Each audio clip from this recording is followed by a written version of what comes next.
ለእናት ሀገራቸው ኢትዮጵያ ሲሉ እግራቸውን አጥተው እጃቸውን አጥተው አይናቸውን አጥተው ደብዳቤ ይዘው የመጡ የመከላከያ ሰራዊት አባላትን በስነ ስርዓት የማታስተናግዱ የከተማ አስተዳደር ከንቲባ ነን የምትሉ በቀን 3 አይደለም በቀን 7 ጊዜ አንዴ ቁርጥ አንዴ ክትፎ አንዴ ቅቅል አንዴ ወጥ ስትጠጡ የምትውሉ ሰዎች ማለት ነው። ከአሶሳ በተነሱ አውቶቡሶች ላይ አሳዛኝ የተባለ መረጃ ተሰምቷል። እስካሁን ባለው መረጃ 5 መኪኖች ተቃጥለዋል። ሹፌሮችን ጨምሮ ከ30 በላይ ተሳፋሪዎችም ተገድለዋል። ሰላም ጤና ይስጥልኝ። እንደወቃችሁልኝ በአዲስ ቪዲዮ ተመልሼ የመጣሁ። በዚህ ቪዲዮ የምንመለከተው የኢትዮጵያ መከላከያ ሰራዊት እንግዲህ የተበደልኩ ነው ብሎ ሰልፍ ማድረጉን አሁንም ቀጥሏል። አዳይ ወጥቷል። እሱን የምንመለከት ነው የሚሆነው። እንደዚሁ ነው በመተከል በታጣቂዎች በተከፈተ ጥይት እንግዲህ 2 ባስ ሲቃጠል 30 ሰዎች ሞቷል። ኦልሞስት ወደ 50 የሚጠጉ ሰዎች ታግተው ተወስዷል። የት እንደገባ አይታወቅም። የተፈጠረ የሚገኝ ነው የማስመለከታችሁ ነው የሚሆነው። ላይክ እና ሼር ጋር ሰብስክራይብ ለምንድን ነው የማታደርጉት?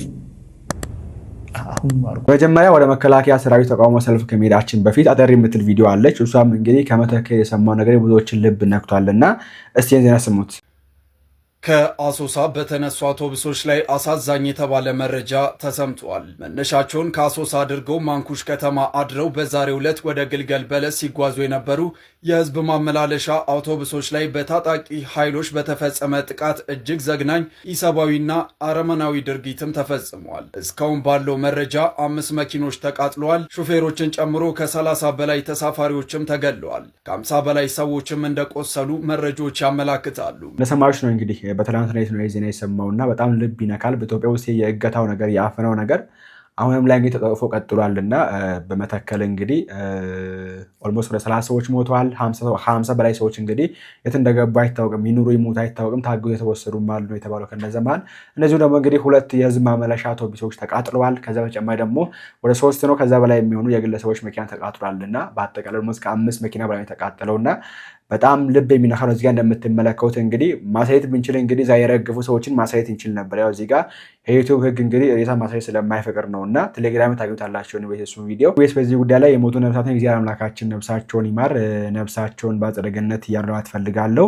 የታገቱት ያፍኑትንም እግዚአብሔር አምላካቸው ወደ ቤታቸው ይመልሳቸው። እንደዚሁም ደግሞ ንብረታቸውን ያውትንም ንብረታቸውን እግዚአብሔር አምላካቸው ይተካላቸው ለማለት ፈልጋለሁ። በጣም ነው የሚያሳዝነው። ኢትዮጵያ ውስጥ ሰላም አለ፣ ሀገሪቷ ሰላም ነች፣ እያደገች ነው የምትገኘው፣ ብልጽግና አለ በሚባልበት ሀገር እንደዚህ አይነት ነገር በጣም የሚያሰጋ ነገር ነውና እግዚአብሔር አምላካችን እንግዲያችን ሰላም ያደርግልን። ቀጣይ የምንሄደው እንግዲህ ወደ መከላከያ ሰራዊት ነው። ወደዚህ ጉዳይ መለስበታለሁ።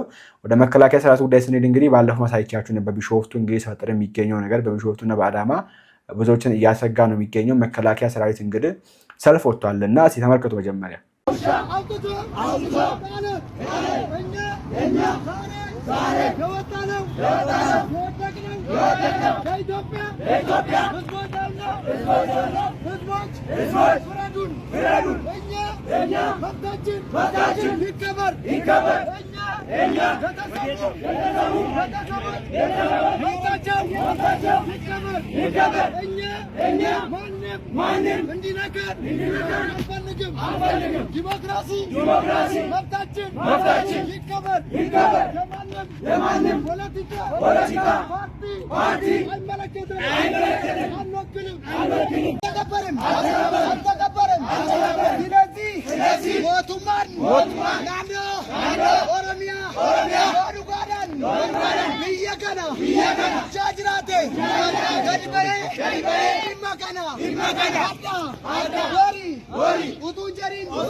kantiba magala Bishoftu nurra kasu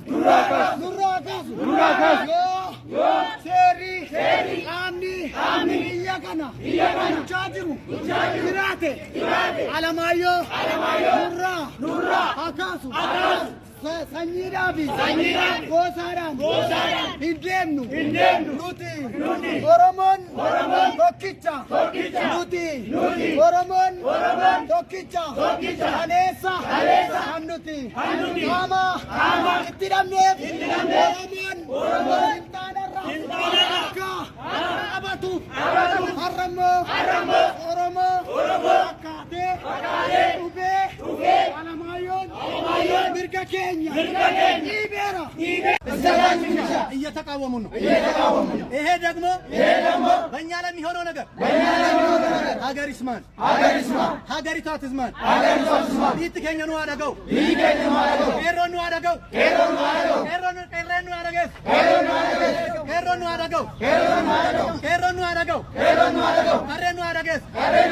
ማን ከኛ ነው አደገው ካለለብሰና ፓርቲ በላሊና ቤኑ አዱብስ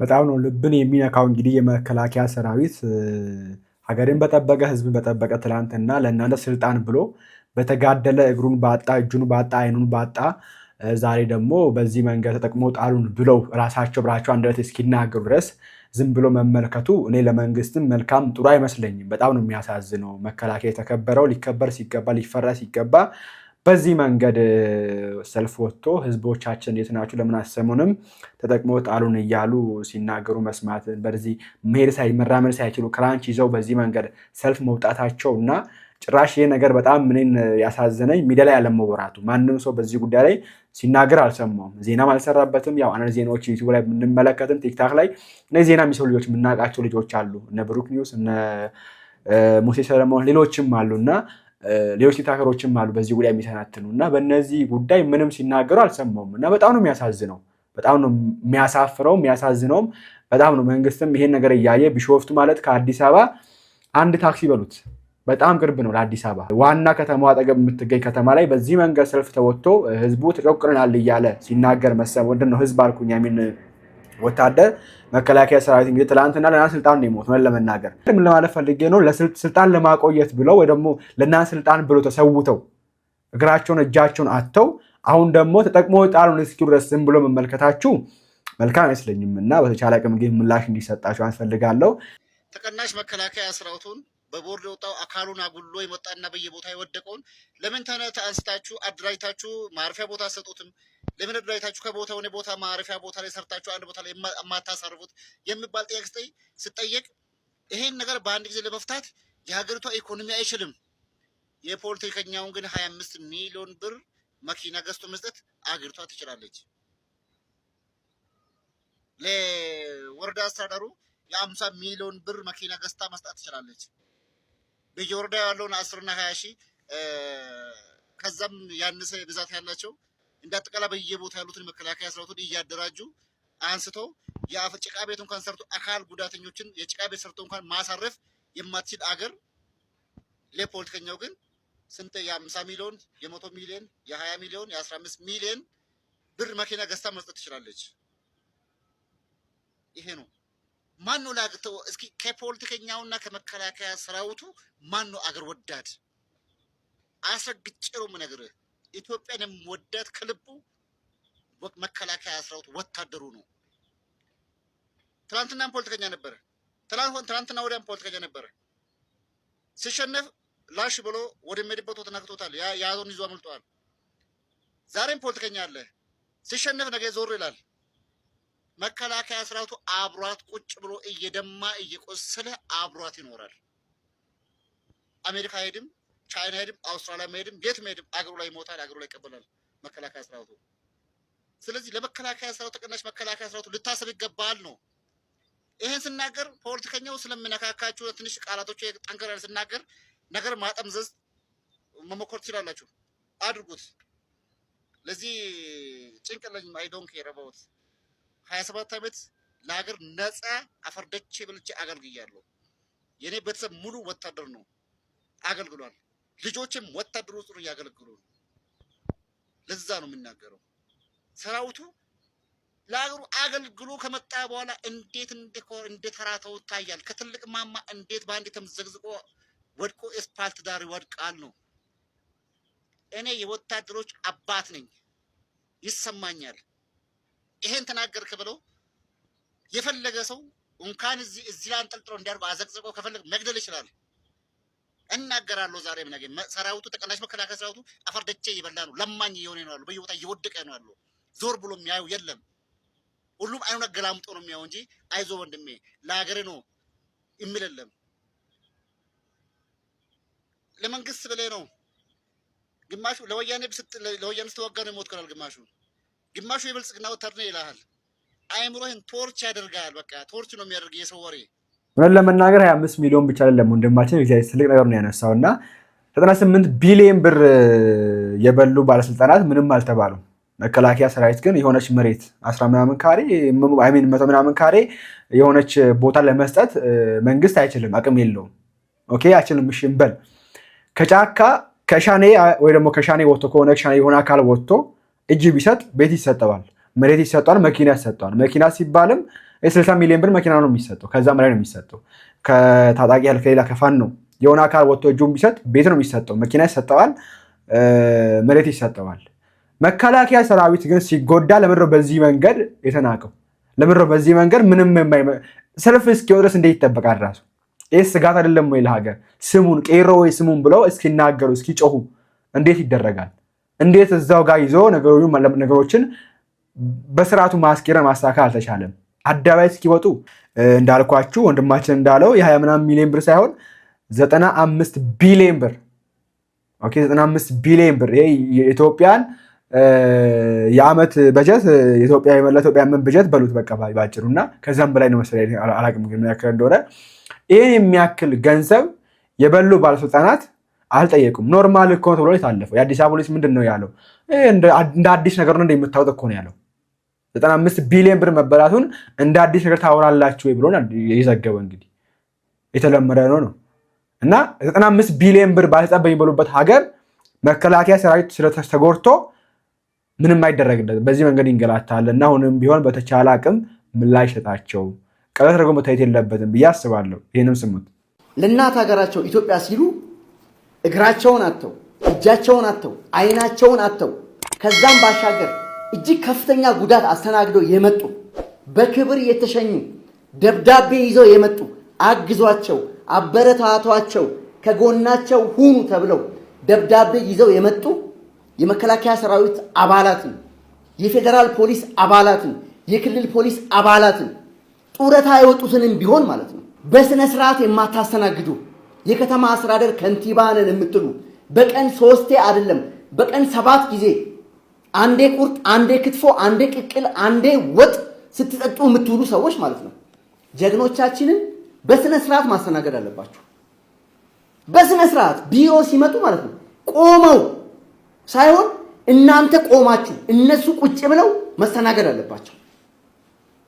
አንዳንድ እጅግ ቦዘኔ የሆናችሁ የመንግስት ባለስልጣናት ማለት ነው ለሀገሩ እጅና እግሩን አጥቶ አይኑን አጥቶ የመጣ የመከላከያ ሰራዊት አባል መሬት ይሰጠኝ፣ ቤት ይሰጠኝ፣ አቅም የለኝም ብሎ ሲጠይቅ የምታመናጭቁ፣ የምትሳደቡ፣ ውጣልኝ የምትሉ አንዳንዶቻችሁ ደግሞ የሉም በሏቸው የምትሉ ማለት ነው ካሁን በኋላ መመሪያ ጸድቆ ቢሮ ጠረጴዛ ላይ ይመጣና ይቀመጥልሃል። የዛኔ ወደህ ታስተናግዳለህ። ወደህ አፍንጫ ተይዞ ታስተናግደዋለህ። እንደናንተ እኮ ወጥ ሲጠጡ አይደለም እነዚህ ልጆች።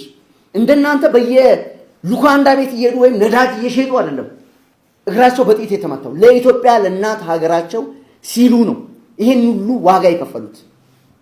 እናንተ ግን በየግሮሰሪው እየዞራችሁ በመንግስት ገንዘብ በህዝብ ሀብት እንደፈለጋችሁ ትጨፍራላችሁ።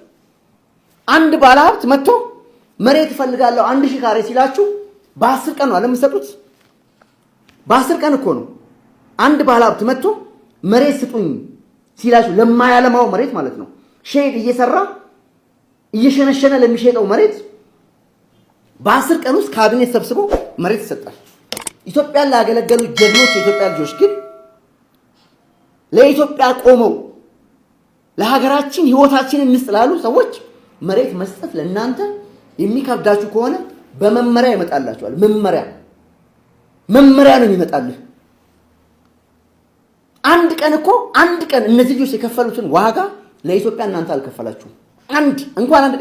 አንድ ደቂቃ አልከፈላችሁም። እነሱ የከፈሉትን ዋጋ እንደናንተ እኮ ሰፈር ለሰፈር ይዘው ቢራ መጠጣት አቅቷቸው አይደለም። ኢትዮጵያ የምትባል ሀገር አለችኝ ለኢትዮጵያ እንሰዋለን ብለው ነው የሄዱት። በህይወት ያሉትንም ተመልሰው የመጡ የተጎዱ ወንድሞቻችንንም የሞቱትንም ወንድሞቻችንን በሚክስ ደረጃ ለቤተሰቦቻቸው የሚገባውን ነገር ታደርጋለህ። በግድ ታደርጋለህ። አሁን ህግ ጸድቆ ይመጣልሃል። እንደተሳደብክ እንዳንቋሸሽክ እንደ ናካቸው አይደለም።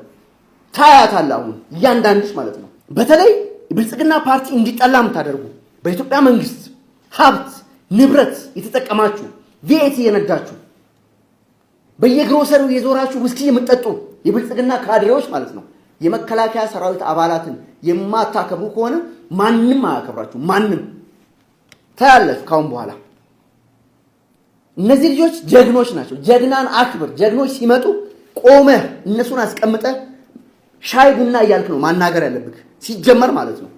አይደለም ማመናጨቅ። እንዳንተ እኮ በቀን 7 ጊዜ አይደለም እዚህ ምግብ እየበላ እግሩ ተቆርጦ የመጣው ለኢትዮጵያ ብሎ ነው። ስለዚህ የመጡትንም ተጎድቶ የመጡትንም ተንከባከቡ፣ የተሰዉትንም ቤተሰቦቻቸውን በሚገባ አስተናግዱ፣ በሚገባ ተንከባከቡ። አለቀ። እናንተ በምትሰሩ ስራ ዜጎች ሀገራቸውን እንዲጠሉ እያደረጋቸው ነው እናውቃለን።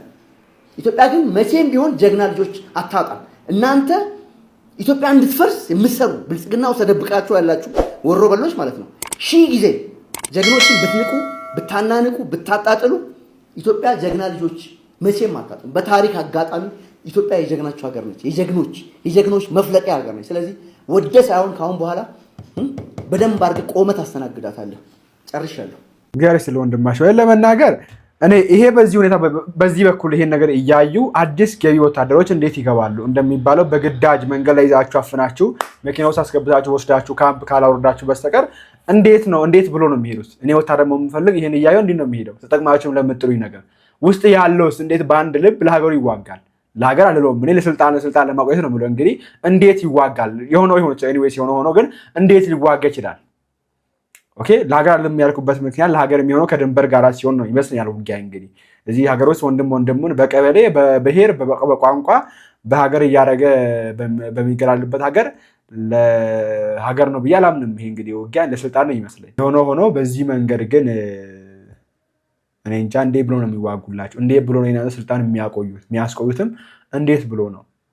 እና በቻለ ምላሽ ቢሰጣቸውን አልፈልጋለሁ። ሌሎችንም ወንድሞችም አሉ እንመልከት። የኢትዮጵያ ሕዝብ ጆሮ ያለክ ሰው እና ሰው የሚለውን ነገር የምሰማ ሰው እንዳታሳልፍ። ቪዲዮ ሼር፣ ኮፕሊንግ፣ ሪፖስት አድርግልኝ። የሰራላትን ሳይሆን የሰረቃትን የምትሸልም አገር አለኝ ያለ ሰውየው ልክ ነው። የምሬን ነው። በጣም ልክ ነው አለ ማለት ነው።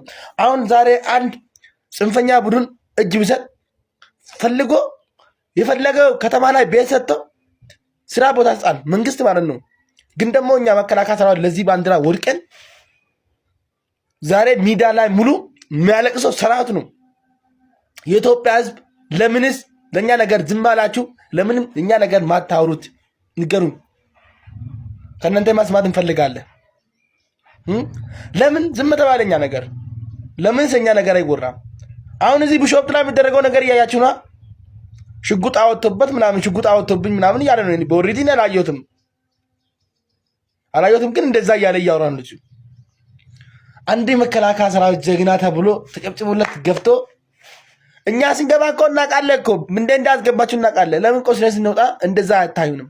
ለምን ቆስለን ስንወጣ አንከበርም? ለምን ቆስለን ስንወጣ ምን ማያስፈልገን መንግስት ለኛ ያለ ነገር ለምን አይሰጥንም? ለምን እንለምናለን? ለምንስ ለማኝ እንሆናለን? እኔ እኮ እግሬን ተቆረጥኩት ወይ ደግሞ የአባቴን እርሻ ያርስ ወይ ደግሞ የአባቴን ከፍት የጠበቅኩልን አረ ለመከላከያ ሰራዊት ግን እሺ እኛ ችግር የለም። እኛ እንደዚህ ሆነናል። እዛ የሚታገለው ጦሩ በምን ሞራል እኛ እንደዚህ በሚዲያ ያየ እንዴት ይታገላል ነው? ነገ ዕጣ ፈንታ ይሆናል ብሎ ግን እኔ አሁንም ልንገራችሁ መከላከያ ሰራዊት የሆናችሁ ቪዲዮ ሼር ኮፕሊንግ ሪፖስት ያደረጋችሁ ለሚመለከተው አካል አደርሱልኝ። ፊቲ ለመከላከያ ሰራዊት አባል በቦርድ ይወጣ ተሰናበተ በክብር ተሰናበተ ለነሱ ፊቲ ለመከላከያ ሰራዊት እያልኩ እያወራው ቪዲዮ ሰራለሁ። ዛሬም ነገም ቪዲዮ ሰራለሁ። እኔ አካውንቴስ ከምጠፋብኝ ድረስ ቪዲዮ ሰራለሁ። ልንገራችሁ አይደለ? ግን ደግሞ ሌላ ነገር ቢሆን እኔ ያየሁት ነገር ሌላ ነገር ቢሆን የኢትዮጵያ ሕዝብ በጣም ታሽቃብጣላችሁ፣ ብዙ ነገር ትላላችሁ። ግን ደግሞ ለዚህ የቆመ ሰው ለዚህ የወደቀ ሰው የጥይት እራት የሆነ ሰው ለምን አይወራም? ተርፎ የመጣ የጥይት ትራፍ የሆነ ሰው ለምን እዚህ መጥቶ ለምን ይቸገራል? እኛ እኮ የጥይት ትራፍ የሆነ መጥተናል። ለምን ነው እዚህ የምንሰቃየው ታዲያ? የሚገባን ነገር ለምን አናገኝም? ለምንስ ማናገኘው? የሚገባን ነገር ለምን አናገኝም? ይሄ ቪዲዮ ለፍርድ ማርሻል ብርሃኑ ጁላና ለዶክተር አብይ አህመድ እና እንደውም የምመለከተው አካሎች እንዳለ እንደርስ እፈልጋለሁ። ይህ ቪዲዮ ማለት ነው።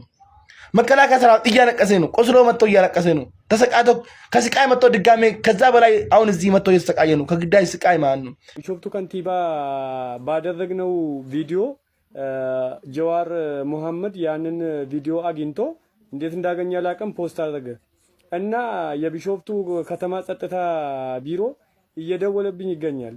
ይሄንን ቪዲዮ አጥፋ፣ ለምን እንደዚህ ፖስት ካሉኝ መሬት አተናል መሬት ስጡኝና ያኔ ዲሌት አደርጋለሁ አልኩኝ እና እየተመላለሱ እየደወሉብኝ ነው። እኛ ምንድነው እኛ ለመከላከያ ሰራዊት 105 ካሬ ብርቅ ነው እንዴ ለኛ? ለሸኔ ባለፈው ከኛ ጋር የተዋጉ የነበረ ሸኔ መሬትና ቤት እየተሰጠ አይደለም እንዴ? በጣም ውርደት እኮ ነው። ከዚህ ባሰ ውርደት አለ እንዴ የኢትዮጵያ ሕዝብ? እኔ አሁንም በሞትም ብኖርም እኔ ማንንም አልፈራም ከእግዚአብሔር ውጪ። ግን እየተደረገ ያለ ነገር ልክ አይደለም። እኔ 105 መሬት ራሱ ቢሰጠኝ ራሱ ካሬ ቢሰጠኝ ራሱ ለኔ ትርጉም የለውም። እኔ ብወስድም ባልወስድም ምንም አይደለም ለኔ። ግን ሸኔ ባለፈው ከኛ ጋር የተዋጋ የነበረ እየወሰደ ነው፣ ቤትም ምንም ንብረት እየወሰደ ነው። ሁሉ ነገር ነው። ከቢሾፍቱ ከተማ ነው እንግዲህ። ትናንትናም አንድ ቪዲዮ አጋርቻችሁ ነበር። አሁንም የድምፅ እየወጣ እየተሰማ ይገኛል። ያው ጀዋርም ይህን ነገር ፖስት አድርጓል መሰለኝ እና በዛ ምክንያት ደውሎ አጥፋ ምን አድርግ ምናምን እያሉ እየዛቱ እንደሆነ ነው። እና በጣም የሚገርም እኮ ነው። እኔ እንደውም ይህ ነገር ስለ መሬት ጉዳይ ለምን ጠይቁ ተብሎ እናንተ ጥያቄ የምታነሱት ይዛችሁ ልትሞቱ ነው ወይስ መሬቱን አቅፋችሁ ልትሞቱ ነው ወይ ጠቅልላችሁ ልተኙበት ነው? መሬት ለሰራዊት አባላት ሙሉ እንዲሰጥ ተብሎ መንግስት መመሪያ ወርዷል አይደል? ከላይ ወርዷል። እንዴት ነው ማሰጡ? ምን ልታረጉ ነው? ለሁሉም ለመከላከያ ብቻ አይደለም ለሁሉም እንዲሰጥ ተብሏል አይደል እንዴ? የኦሮሚያ ክልል ህግ የተለየ ነው እንዴ? ወይስ በየከተማው በየወረዳው ነው የምንለያየው ህጉ? እንዴት ነው ነገሩ? እስኪ እንዴት ነው? ወይስ ለእኔ ብለህ አደርክም ብለህ ምንትን ብትሉ አባት የቀጠረልህ ገበሬ ወይ ራስ የቀጠርከው ገበሬ አይደለም እኮ አንድ ሰራዊት ለአንተ ብዬ ሄጃለሁ ብሎ ለአንተ ፈርሞ አይሄድም እኮ። ለሀገሩ ነው የወጣ፣ ለሀገሩ ነው ያገለገለው፣ ለሀገሩ ነው የቆመው፣ ለሀገሩ ነው የቆሰለው። ቢሞትም ለሀገሩ ተሰዋ፣ ተረሳ፣ አለቀ። ግን አሁን እነዚህ በህይወት ስለተረፉ ነው እናንተ የምጠይቁ። እኔ ወሎታ ላይ እንደ አጋጣሚ ሄጄ ጠይቃቸው ነበረና እንደውም ቢሾፍቱ ላይ ተግባራዊ እየተደረገ ይገኛል። እኛ ጋር ብቻ ነው እንጂ ቢሾፍቱ ላይ እየተሰጠ ነው እንደውም አሉ። እኔ ደግሞ የቦርድ ወረቀት ስላላስኩኝ ያን ነገር ማግኘትም አልቻልኩም። የቦርድ ወረቀት ብቻ ሳይሆን የቤት የለውም የሚል ወረቀት የቤት መኖሪያ የለውም ብሎ ወረቀት ብጻፍ ራሱ ይሰጣሉ። እንኳን ቦርድ ወጥቶ ምናምን ወረቀት ይዞ መጥቶ አይደለም። እና እንደዚህ አይነት ተግባር እንግዲህ በጣም ነው የሚያሳዝን። እኛ ደግሞ አንድ ነገር እኔ የምነግራችሁ ደውላችሁ እንደዚህ የምትሉ የነዚህም ቪዲዮ አንዴ አይተናል። ጥያቄያቸው ትክክል ነው፣ እንኳንም ጠየቁ እና በቤት ክራይ ይሰቃዩ እንዴ? መሬት እያለ አንተ 10 ቦታ 20 ቦታ በየከተማው የዞርክ መሬት ዘርፌ ጠቅልለ ይዜ እነሱ ታዲያ በቤት ክራይ ይሰቃዩ እንዴ? በቤት ክራይ እነሱ መሬት ኖሯቸው ቤት እንስራ ቢሉ እንኳን እኮ 20 ሺህ 50 ሺህ የምትቀበል ጉቦ የዞርክ አንተ ነህ። ጥያቄያቸው ትክክል ነው። እነዚህ ልጆች ላይ አንድ ነገር ከደረሰ እነዚህ ልጆች አንድ ነገር ከሆኑ እኔ በግሌ እስከ መጨረሻው እንደሚከታተላቸውና እስከ መጨረሻው ምን ላይ እንደደረሱ ለማየት ዝግጁ ነኝ። የሁላችንም ጣፋንታ ስለሆነ የክልልም ፖሊስ ይሁን የየትኛውም አባል ይሁን ግዴታ ማግኘት ያለበትን ነገር ማግኘት ነው። ከሞት ከተረፈ በኋላ ለሀገሩ ቆስሏል፣ ለሀገሩ ታግሏል፣ ለሀገሩ ጊዜውን ሰዓቱን ሰጥቷል። ስለዚህ አንተ ከተማ ላይ ተቀምጠ እሱ የምታስፈራራበት ምክንያት የለም።